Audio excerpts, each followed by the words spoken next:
Ma sœur a mis ma fille de 12 ans à la porte de la maison de mes parents pendant que j'étais en voyage d'affaires. J'ai appelé ma mère, et elle m'a dit que nous n'étions pas nécessaires là-bas. J'ai donc cessé de payer leurs factures, et maintenant ils risquent de se retrouver à la rue. Je n'aurais jamais pensé me retrouver ici, à contempler la porte d'entrée de mes parents après toutes ces années. Je m'appelle Bella, et cette maison recèle des souvenirs que j'ai essayé de faire disparaître. Mon téléphone me semble lourd dans ma poche, encore chaud après l'appel inattendu de ma mère me demandant de venir de toute urgence.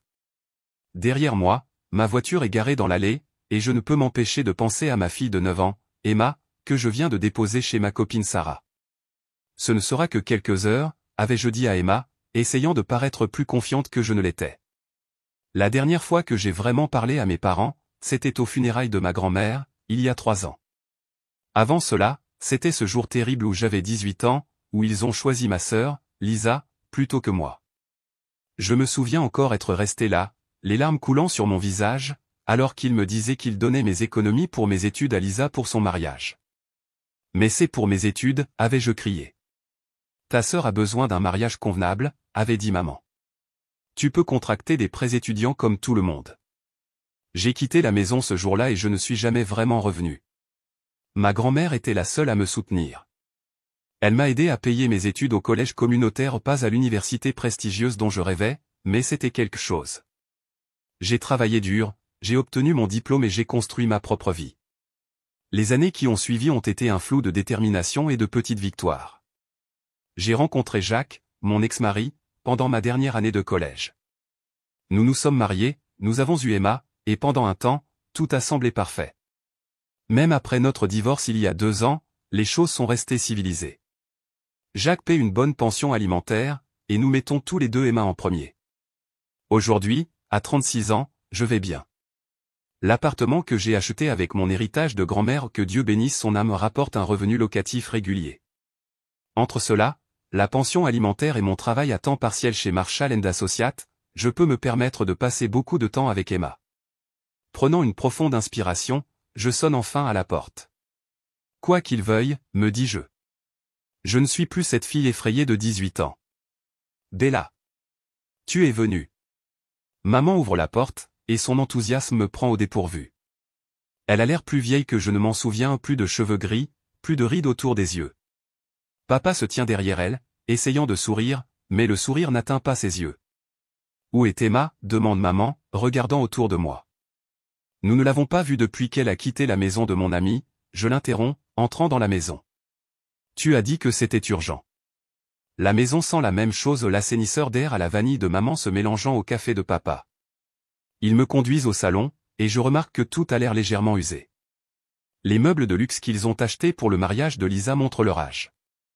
Voudrais-tu un thé ? Demande maman, se tordant les mains.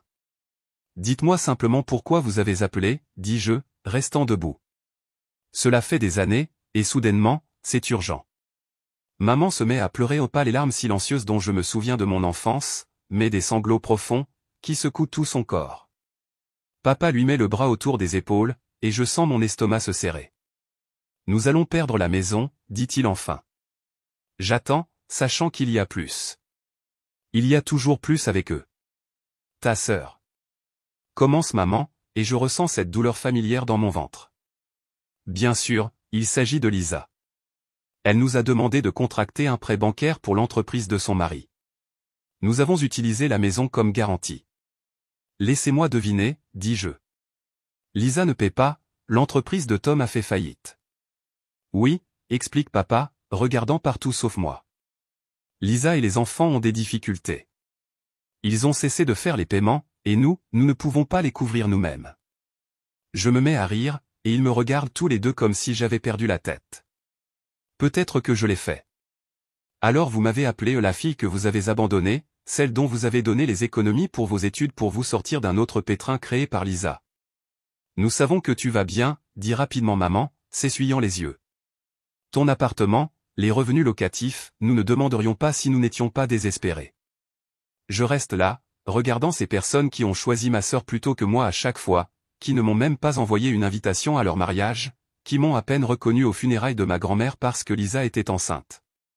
Je vais y réfléchir, je m'entends dire, et je suis aussi surprise qu'eux. Je dois aller chercher Emma. En repartant, je ne peux pas me débarrasser du sentiment que je suis sur le point de faire soit la plus grosse erreur, soit la décision la plus importante de ma vie. Quoi qu'il en soit, rien ne serait plus jamais pareil. Maman, pourquoi tu pleures? A demandé Emma dès que je l'ai récupérée chez Sarah. Ma fille a toujours été perspicace, trop perspicace parfois. J'ai vite essuyé mes larmes, sans même réaliser que j'avais pleuré pendant le trajet. Je réfléchissais à certaines choses, ma chérie, ai-je dit, essayant de paraître décontracté. En fait, j'ai vu tes grands-parents aujourd'hui. Les yeux d'Emma se sont illuminés instantanément. Vraiment? Ceux des photos? Je peux les rencontrer. Bien sûr, elle voudrait les rencontrer. C'étaient ses grands-parents, même s'ils ne s'étaient jamais donné la peine de faire partie de sa vie. J'ai passé la semaine suivante à lutter contre mes pensées, à peine dormir, à jouer tous les scénarios possibles dans ma tête. Tu es folle, m'a dit Sarah autour d'un café. Après tout ce qu'ils ont fait? Peut-être que je le suis, ai-je admis. Mais Emma mérite une chance de connaître ses grands-parents, et honnêtement, j'ai peut-être besoin de ça aussi pour enfin faire face à tout ça. Donc, une semaine plus tard, je me suis retrouvé à conduire jusqu'à la maison de mes parents, cette fois avec Emma qui sautillait d'excitation sur le siège passager. Les retrouvailles ont été étranges. Maman a éclaté en sanglots à nouveau, et papa est resté là, mal à l'aise, avant qu'Emma ne brise la glace en courant pour les prendre tous les deux dans ses bras.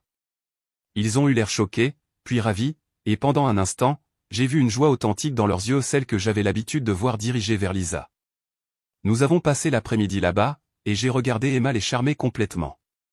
Elle leur a montré ses dessins, leur a parlé de l'école, de ses amis, de la fois où elle a gagné le concours d'orthographe. Ils ont écouté chaque mot, et j'ai vu quelque chose que je n'attendais pas, des regrets dans leurs yeux lorsqu'ils me regardaient. Ce soir-là, alors qu'Emma parlait joyeusement de ses grands-parents sur le chemin du retour, j'ai pris ma décision.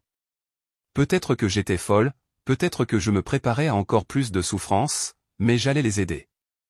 Le lendemain, j'ai appelé mon agent immobilier et j'ai fait en sorte de louer mon appartement. Puis j'ai appelé maman. Je vais aider avec les paiements du prêt, ai-je dit avant de pouvoir changer d'avis. Je vais emménager avec Emma. Les revenus locatifs de mon appartement serviront à rembourser le prêt. J'aiderai aussi avec les factures, mais nous devons fixer certaines limites. Il y a eu un silence au bout du fil, puis maman s'est remise à pleurer. Merci, Bella. Merci beaucoup. En 2 semaines, Emma et moi avions emménagé. J'ai acheté de nouveaux appareils électroménagers pour la maison, un réfrigérateur sophistiqué avec un distributeur de glaçons qu'Emma adorait, un lave-vaisselle qui fonctionnait réellement, et une machine à laver qui ne semblait pas sur le point d'exploser. Les problèmes de dos de papa se sont améliorés une fois qu'il n'a plus eu à laver la vaisselle à la main, et maman semblait sincèrement heureuse de nous avoir là. La vie s'est installée dans une routine étonnamment confortable au cours des mois suivants. Maman a commencé à préparer le petit déjeuner pour tout le monde, et malgré mes réserves initiales, j'ai dû admettre qu'il était agréable de descendre pour prendre un café et des pancakes frais. Elle allait chercher Emma à l'école, l'aidait à faire ses devoirs, et a même commencé à lui apprendre à faire de la pâtisserie, quelque chose pour laquelle je n'avais jamais eu la patience. Papa est passé à un travail à temps partiel, ses maux de dos constants s'améliorant enfin avec moins de contraintes physiques. Il a appris à Emma à jouer aux échecs, quelque chose que je n'avais jamais appris, et leurs parties hebdomadaires sont devenues une tradition. Je me suis retrouvé à travailler plus d'heures au bureau, sachant qu'Emma était bien soignée. Monsieur Thompson, mon patron, m'a appelé dans son bureau un jour. Nous avons remarqué votre dévouement accru ces derniers temps. Que penseriez-vous d'une promotion? Le nouveau poste signifiait plus d'argent mais aussi plus de responsabilités, notamment des voyages d'affaires réguliers dans d'autres États. Auparavant, j'aurais immédiatement refusé un maire célibataire, pas de système de soutien, cela n'aurait pas fonctionné. Mais maintenant, je vais l'accepter, ai-je dit, me surprenant moi-même par ma confiance en moi. La première fois que j'ai dû partir en voyage d'affaires, j'étais très nerveuse. 3 jours à Chicago m'ont semblé une éternité. Elle ira bien, me suis-je dit probablement une centaine de fois. Et elle allait bien. Maman m'a envoyé des photos d'Emma faisant ses devoirs, dînant, jouant avec papa. Ça a marché. Tout a marché. Mais il y a eu des moments, de petites choses, qui m'ont mise mal à l'aise, comme lorsque maman recevait des appels téléphoniques de Lisa et disparaissait dans sa chambre, réapparaissant les yeux rouges. Ou lorsque je trouvais des notifications de virements bancaires sur le téléphone de maman pendant que je configurais sa nouvelle tablette de l'argent allant sur le compte de Lisa. Elle a parfois besoin d'aide, s'est défendue maman lorsque je l'ai confrontée à ce sujet. Elle traverse une période difficile avec Tom. Maman, je paie toutes vos factures et le prêt que Lisa n'a pas remboursé. Comment est-ce juste que tu lui envoies de l'argent? Tu ne comprends pas, a rétorqué maman, soudainement sur la défensive. Lisa n'est pas responsable de la faillite de l'entreprise de Tom. Elle a 2 enfants à nourrir. Et j'ai un enfant et toutes vos factures à nourrir, ai-je répliqué, mais maman s'était déjà détournée, interrompant la conversation comme elle le faisait toujours lorsqu'il s'agissait de Lisa. Ces disputes sont devenues plus fréquentes, mais j'ai essayé de les ignorer. Emma était heureuse, je progressais dans ma carrière, et la plupart des jours, j'avais l'impression que nous guérissons de vieilles blessures. Papa s'est même excusé un soir, après quelques verres de vin, pour ce qui s'est passé avec mes économies pour mes études. Nous avons fait des erreurs, a-t-il dit, regardant son verre. De grosses erreurs. J'aurais voulu en dire plus, avoir enfin cette conversation que nous avions évitée depuis 18 ans, mais maman a rapidement changé de sujet pour parler de la prochaine pièce de théâtre scolaire d'Emma. 3 ans se sont écoulés de cette façon. Emma a eu 12 ans, ayant l'air plus adulte chaque jour. Je me suis habitué à mon nouveau rôle au travail, voyageant toutes les quelques semaines mais rentrant toujours à la maison auprès d'une fille heureuse. Les paiements du prêt étaient réguliers, les factures étaient payées, et la vie était stable. Puis est arrivé ce mardi soir. Je me souviens que c'était mardi parce que je venais de conclure une grosse affaire à Phoenix et j'avais pris un vol de retour tôt, voulant surprendre Emma. J'ai pu entendre des voix venant de l'allée au trot de voix. En ouvrant la porte d'entrée, je suis entré dans le chaos. Là, étendue sur le canapé de mes parents, celui que je venais de faire retapisser le mois dernier, se trouvait Lisa, et à côté d'elle se trouvaient 2 enfants que je reconnaissais sur les photos mais que je n'avais jamais rencontrés, ma nièce et mon neveu. Des valises étaient éparpillées dans le salon, et Lisa tapait sur son téléphone, levant à peine les yeux lorsque je suis entré. Oh, a-t-elle dit, son ton indiquant clairement que je la interrompais. Regardez qui est là. Et comme ça, j'ai su que tout allait changer à nouveau. Seulement cette fois, je n'étais pas cette naïve jeune fille de 18 ans, et je n'allais pas laisser l'histoire se répéter. J'ai quitté Tom, a annoncé Lisa paresseusement depuis le canapé, comme si elle commentait la météo. C'est un incapable complet. Nous allons rester ici maintenant. Je suis resté là, mon sac de travail encore à la main, essayant de comprendre ce que j'entendais. Mes parents étaient assis sur leurs chaises habituelles, regardant partout sauf moi. Les enfants ma nièce, Anna, 10 ans, et mon neveu, Michael, 6 ans, étaient étendus par terre, regardant la télévision sur leur tablette. Vous allez rester ici, ai-je répété lentement. Dans la maison où je paie toutes les factures et le prêt que vous n'avez pas remboursé? Le visage de Lisa est devenu rouge. Oh, allez, mademoiselle parfaite, avec son argent et son travail. Certaines d'entre nous ont de vrais problèmes, Bella a de vrais problèmes. Je pouvais sentir ma tension artérielle monter. Comme contracter un énorme prêt au nom de nos parents, puis ne pas le rembourser? Ce genre de problème? Les filles, s'il vous plaît, a interrompu maman, retrouvant enfin sa voix. Nous sommes une famille. Nous devons rester unis dans des moments comme ceux-ci. J'ai éclaté de rire. Drôle comme la famille devient importante quand vous avez besoin de quelque chose. Où était cet esprit familial lorsque vous avez donné mes économies pour mes études, ou lorsque vous ne m'avez même pas invité au mariage de Lisa? C'était il y a des années, a rétorqué maman. Pourquoi tu ne peux pas oublier? Ta sœur a besoin de nous maintenant. Les semaines qui ont suivi ont été tendues. Lisa était étendue sur le canapé toute la journée, envoyant des textos et regardant la télévision. Ses enfants couraient partout dans la maison, faisant des dégâts qu'ils ne nettoyaient jamais. Mais ce qui m'a vraiment touché, c'est la façon dont mes parents ont changé. Soudain, Emma était invisible pour eux. Lorsqu'elle a essayé de montrer à grand-mère son contrôle de mathématiques où elle avait obtenu un A, maman l'a simplement éconduite, trop occupée à aider Michael avec son jeu vidéo. Lorsqu'Emma a demandé à papa leur partie d'échecs hebdomadaire, il a dit qu'il était trop fatigué, juste avant de passer 2 heures à jouer à la balle avec Anna dans la cour. Maman, les jeux confrontés un soir après qu'Emma soit allée au lit, qu'est-ce qui se passe? Pourquoi traites-tu Emma différemment? Ne sois pas ridicule, m'a renvoyé maman. Emma est plus âgée, elle n'a pas besoin d'autant d'attention. Anna et Michael sont plus jeunes, ils ont besoin de plus de soutien en ce moment. Emma a 12 ans, elle a besoin de ses grands-parents aussi. Mais maman s'était déjà détournée, se dépêchant de répondre à l'appel de Lisa. 2 mois se sont écoulés. Je me suis jeté dans le travail, prenant des projets supplémentaires juste pour éviter d'être à la maison. Lisa n'avait toujours pas cherché de travail, et mes parents semblaient satisfaits. Chaque fois que j'en parlais, ils la défendaient. Elle traverse une période difficile, disait papa. Elle a les enfants à considérer, ajouterait maman. Pendant ce temps, je payais toujours tout, le prêt, les factures, les courses. Il semblait disparaître 2 fois plus vite maintenant. Mais ce n'était pas l'argent qui me préoccupait le plus, c'était de voir Emma devenir un fantôme dans sa propre maison. Puis vint ce mercredi. J'étais rentré tôt, espérant emmener Emma prendre une glace, notre petite évasion lorsque les choses devenaient trop tendues à la maison. J'ai entendu les cris avant même d'ouvrir la porte d'entrée. Espèce de petite garce paresseuse et bonne à rien.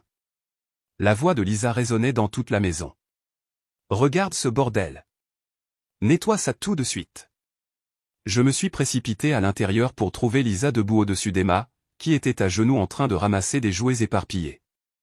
Des jouets que j'ai reconnus comme appartenant à Michael. Que se passe-t-il ici, ai-je demandé. Votre précieuse princesse refuse d'aider à la maison, a craché Lisa. Elle se croit trop bien pour ramasser après ses cousins.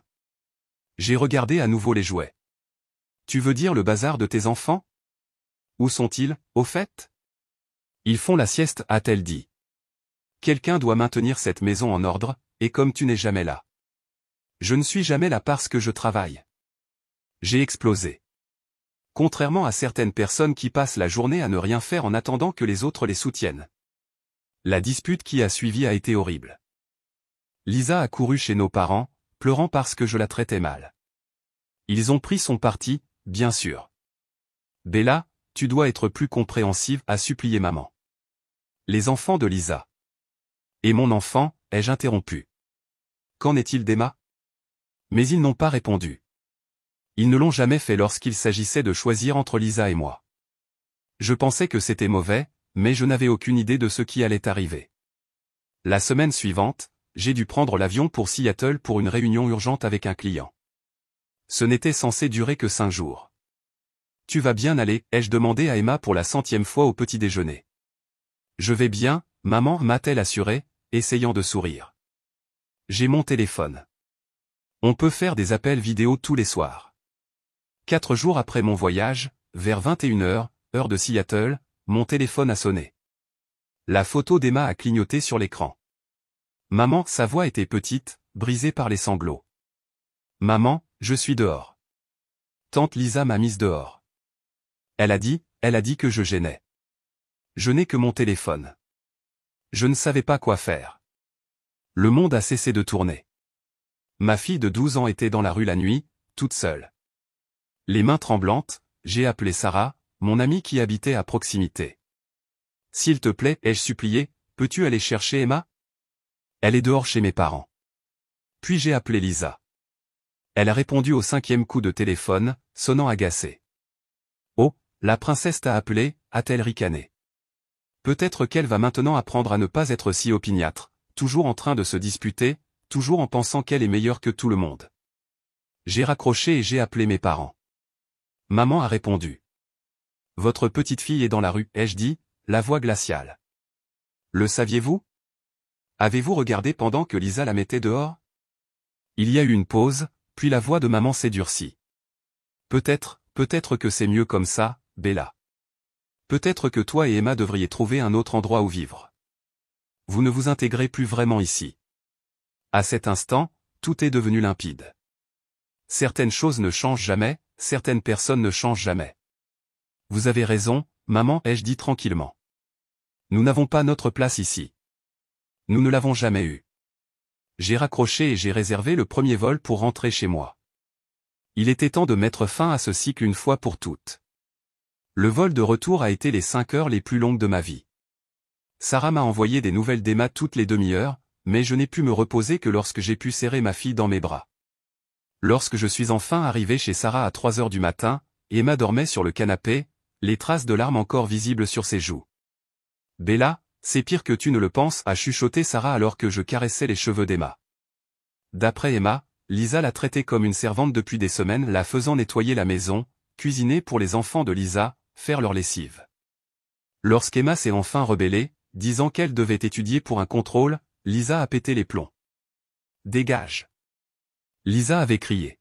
« Dégage de ma maison !»« Ce n'est pas ta maison », Emma avait répondu.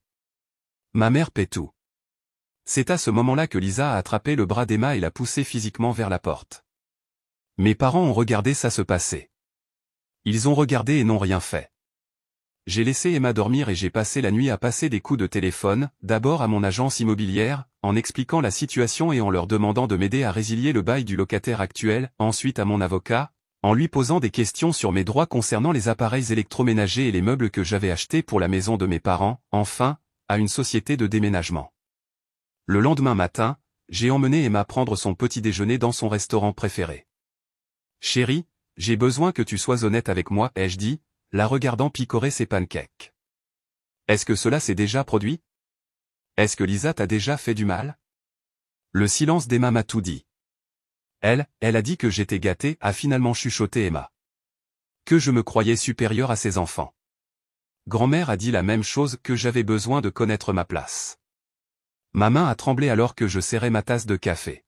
« Pourquoi ne m'as-tu pas dit ? » « Parce que tu semblais heureuse, a dit Emma, me regardant avec ses yeux sages qui me faisaient parfois oublier qu'elle n'avait que 12 ans. Tu souriais plus, et grand-mère et grand-père, parfois ils étaient gentils quand tante Lisa n'était pas là. Je me suis penché par-dessus la table et j'ai pris sa main. Écoute-moi, Emma. Rien, absolument rien n'est plus important pour moi que toi. Pas mes parents, pas leur maison, rien de tout ça. Nous rentrons à notre appartement, et cette fois, nous y restons. Après le petit déjeuner, nous sommes allés chez mes parents. La voiture de Lisa était partie probablement pour l'une de ces mystérieuses courses qui ne semblaient jamais impliquer la recherche d'un emploi.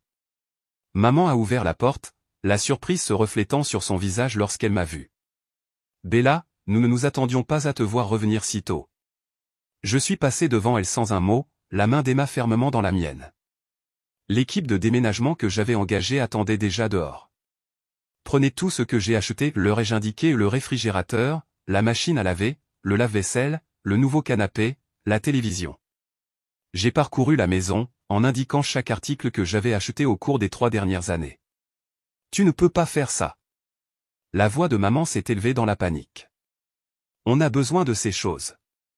En fait, je le peux, ai-je répondu calmement, remettant au déménageur ma preuve d'achat pour chaque article.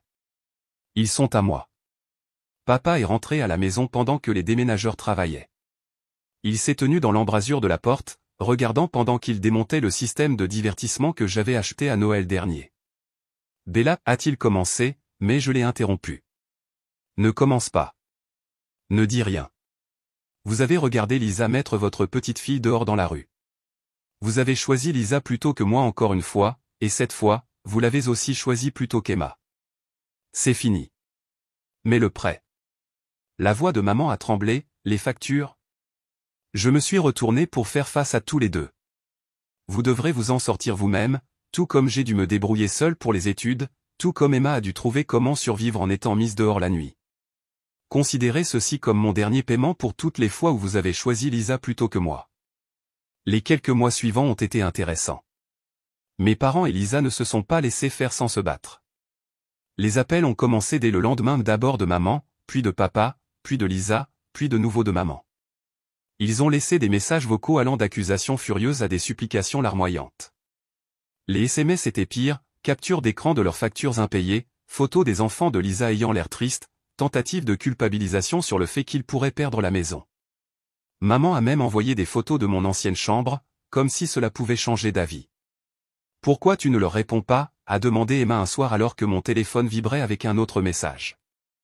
Nous étions assises sur le balcon de notre appartement, partageant une pizza et regardant le coucher du soleil.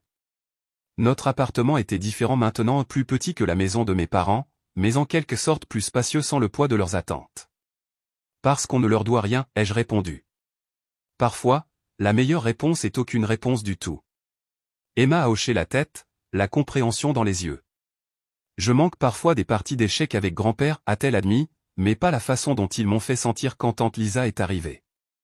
Je l'ai serré contre moi. On peut te prendre des cours d'échecs si tu veux. Tu peux apprendre avec quelqu'un qui ne cessera pas de jouer avec toi juste parce que ton cousin arrive. Des semaines se sont transformées en mois. Grâce au bouche-à-oreille familial, j'ai eu des nouvelles de la situation de mes parents, ils étaient retournés travailler à plein temps, luttant pour payer leurs factures. La banque menaçait de saisir la maison parce qu'ils ne pouvaient pas effectuer les paiements du prêt.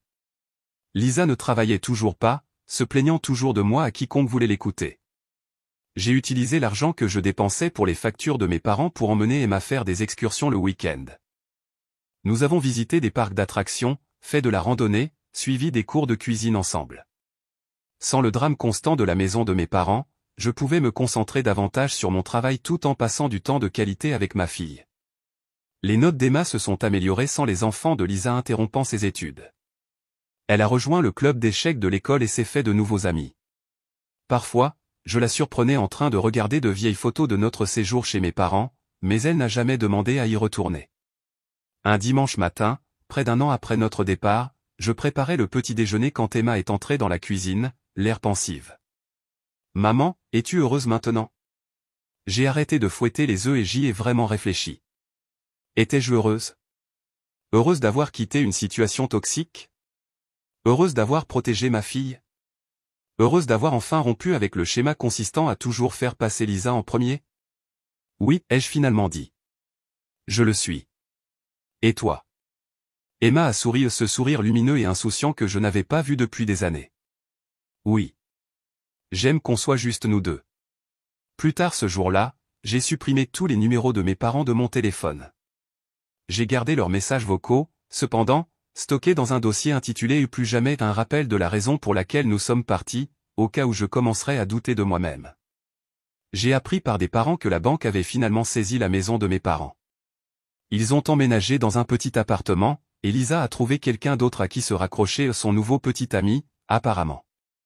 Parfois, je me demande s'ils ont jamais vraiment compris ce qu'ils avaient fait de mal, ou s'ils continuent à se dire que je suis celle qui est égoïste.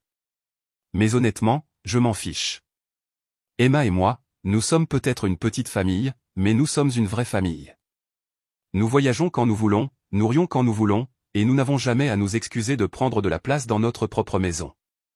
L'argent que je dépensais pour les factures de mes parents va maintenant dans le fonds de scolarité d'Emma, et cette fois, personne ne va le donner pour le mariage de quelqu'un d'autre.